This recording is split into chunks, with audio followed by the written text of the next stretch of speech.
আসসালামু আলাইকুম। South Asian school first digital school in Chittagong online drawing পুনরায় আলোচনা ক্লাসে তোমাদেরকে স্বাগতম। প্রিয় শিক্ষার্থীরা, আশা করি আল্লাহর অশেষ রহমতে তোমরা সবাই আলহামদুলিল্লাহ অনেক ভালো আছো।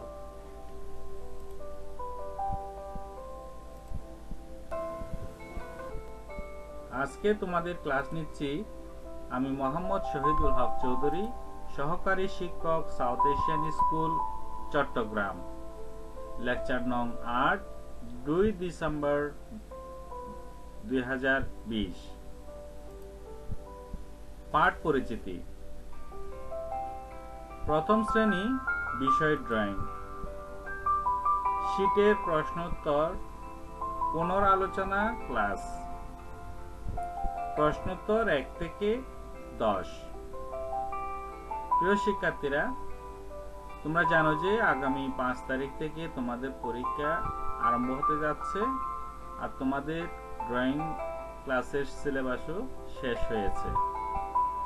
তাই আজকের ক্লাসটি মূলত শীটের প্রশ্নোত্তরগুলি আমরা নতুন করে আরেকবার জানার চেষ্টা করব। যদি কারো সমস্যা থাকে তাহলে যেন তোমরা সেই সমস্যা ঠিক করে নিতে পারো। তাহলে শুরু করা যাক প্রশ্নগুলি। অনুশীলন শীটের প্রশ্নোত্তর।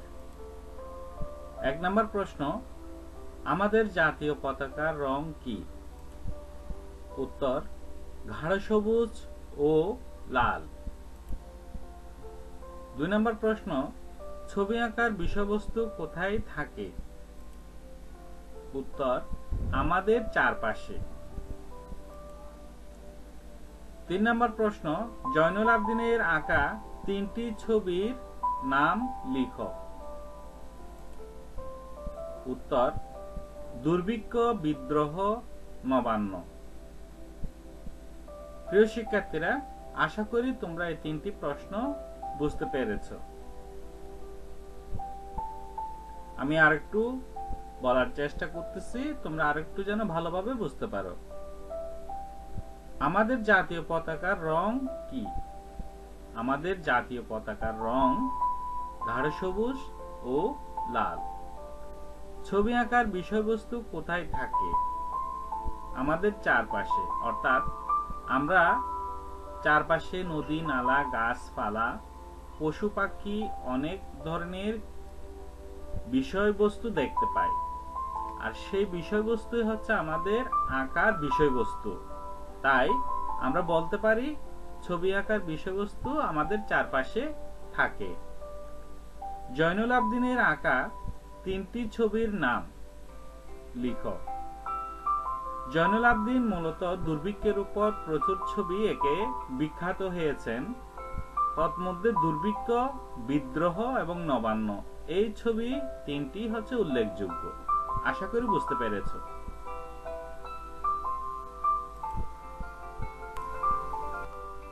৪ নম্বর প্রশ্ন, অঙ্কন কি? উত্তর, রেখার সাহায্যে কোনো কিছু আঁকাকে অঙ্কন বলে। শিক্ষার্থীরা, আমরা যখন কোনো কিছু আঁকা শুরু করি তখন রেখার মাধ্যমে আমরা তা আঁকার চেষ্টা করি, এরপর কিন্তু আমরা রং করি। আর অঙ্কন এবং রং করা কিন্তু এক না। অঙ্কন হচ্ছে যে কোনো বিষয়বস্তু তুমি রেখার সাহায্যে সেটাকে একটি বাহ্যিক কাঠামো রূপ দান করবে, আর রং হচ্ছে সেই রূপকে বাস্তবায়ন অর্থাৎ বাস্তব ভিত্তিক করার জন্য আমরা রংটাকে প্রয়োগ করে থাকি। তাই অঙ্কন কি বললে সেক্ষেত্রে হবে রেখার সাহায্যে কোনো কিছু আঁকাকে অঙ্কন বলে। ৫ নম্বর প্রশ্ন, অঙ্কনের প্রধান উপকরণ কি কি? উত্তর, অঙ্কনের প্রধান উপকরণ কাগজ, পেন্সিল এবং রং। শিক্ষার্থীরা, এই ৩টিকে প্রধান বলা হয়েছে কারণ কাগজ না হলে আমরা আঁকবো কিভাবে? ঠিক একইভাবে পেন্সিল না হলেও আমরা আঁকা শিখতে পারবো না। কারণ কলম দিয়ে যদি আমরা আঁকি ভুল হলে কিন্তু মুছতে পারবো না, তাই পেন্সিলটাই এখানে প্রধান। এবং রংটাও কিন্তু আরো বেশি গুরুত্বপূর্ণ, কারণ তুমি ছবিকে যখন বাস্তব রূপ দান করবে তখন অবশ্যই রংটাকে তোমাকে প্রয়োগ করতে হবে।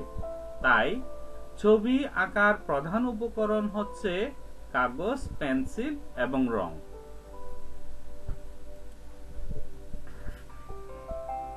6 নম্বর প্রশ্ন, রং কি? উত্তর, কোন বিষয়কে অঙ্কন করে বাস্তব রূপ দেওয়ার অন্যতম মাধ্যম হচ্ছে রং। অর্থাৎ আমরা যখন কোনো ছবি আঁকি তখন সেই ছবিটাকে জীবন্ত মনে হবে তখনই যখন আমরা ওই ছবির প্রেক্ষাপটগুলি অর্থাৎ ওই ছবির বিষয়বস্তুগুলির যথাযথ রং করব। যেমন ধরা যাক, আমাদের জাতীয় পতাকা রং হচ্ছে লাল এবং সবুজ। যদি আমরা আমাদের পতাকার রংতে চেঞ্জ করে দিই তাহলে সেটা কিন্তু আমাদের পতাকা অর্থাৎ আমাদের বাংলাদেশের পতাকা হবে না। তাই যে জায়গার রংটা যেরকম সেই রংটিকে প্রয়োগ করাটাই হচ্ছে বাস্তবসম্মত। তাই রং একটি কিন্তু গুরুত্বপূর্ণ বিষয়। আশা করি বুঝতে পেরেছো।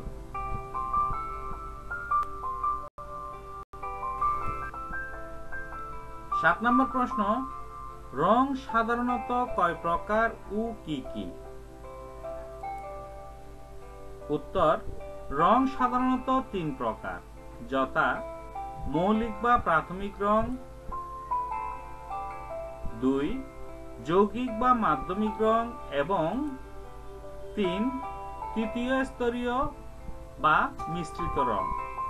তোমরা এটাকে অন্যভাবেও বলতে পারো, মৌলিক রং, যৌগিক রং, তৃতীয় স্তরীয় রং, অথবা প্রাথমিক রং, মাধ্যমিক রং এবং মিশ্রিত রং। দুইভাবে কিন্তু বলতে পারবে, এতে কোনো ভুল হবে না।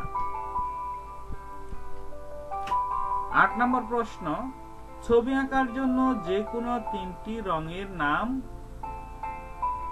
বলো অথবা লিখো। উত্তর, ক পেন্সিল রং, খ পেস্টেল রং, গ জল রং। আশা করি এই 3টি রং তোমরাই চিনো।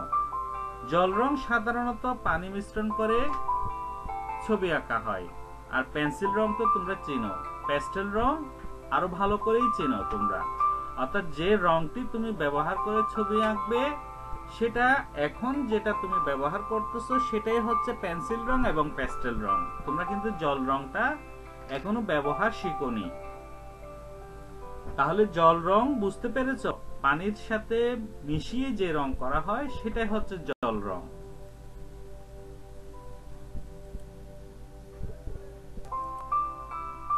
9 নম্বর প্রশ্ন, ছবি আঁকার উপযোগী কাগজ কি কি? উত্তর, কার্টিজ পেপার এবং হ্যান্ডমেড পেপার। প্রিয় শিক্ষার্থীরা, কার্টিজ পেপার হচ্ছে ছবি আঁকার জন্য সবচেয়ে উপযোগী একটি কাগজ। বিশেষ করে যখন জল রঙের ছবি আঁকা হয় সেই সময় এই কাগজটির গুরুত্ব অধিক। একইভাবে এই কাগজে তুমি পেস্টেল রং দিয়ে, পেন্সিল রং দিয়েও ছবি আঁকতে পারো। আরেকটি পেপার বলা হয়েছে হ্যান্ডমেড পেপার। এটি হচ্ছে অত্যন্ত ভালো একটি পেপার। এটা খুবই দামি এবং গুরুত্বপূর্ণ, ছবি আঁকার ক্ষেত্রে ব্যবহার করা হয়ে থাকে। হ্যান্ডমেড মানে হচ্ছে হাতে তৈরি কাগজ, তাই এটার দামটা একটু বেশি। তাহলে আমরা বলতে পারি ছবি আঁকার উপযোগী কাগজ হচ্ছে কার্টিজ পেপার এবং হ্যান্ডমেড পেপার। 10 নম্বর প্রশ্ন, যৌগিক বা মাধ্যমিক রং কি? উত্তর, যে রঙে অন্য কোন রঙের মিশ্রণ আছে তাকে যৌগিক বা মাধ্যমিক রং বলে। অর্থাৎ যে রঙের মধ্যে অন্য আরেকটি রঙের মিশ্রণ আছে সেরকম রঙকেই কিন্তু আমরা যৌগিক বা মাধ্যমিক রং বলে থাকি। উদাহরণ হিসেবে যদি বলতে চাই তাহলে যেমন সবুজ রং, অর্থাৎ সবুজ রংটি তৈরি হয়েছে নীলের সাথে হলুদের মিশ্রণে। কমলা রংটি তৈরি হয়েছে লালের সাথে হলুদের মিশ্রণে। আশা করি বুঝতে পেরেছো। প্রিয় শিক্ষার্থীরা, তাহলে তোমরা 1 থেকে 10 নম্বর প্রশ্নগুলি ভালোভাবে মুখস্থ করবে, আর মুখস্থ করার পর আমাকে নক করে জানাবে। আমি তখন তোমাদের কাছ থেকে প্রশ্নের উত্তরগুলি জানার চেষ্টা করব।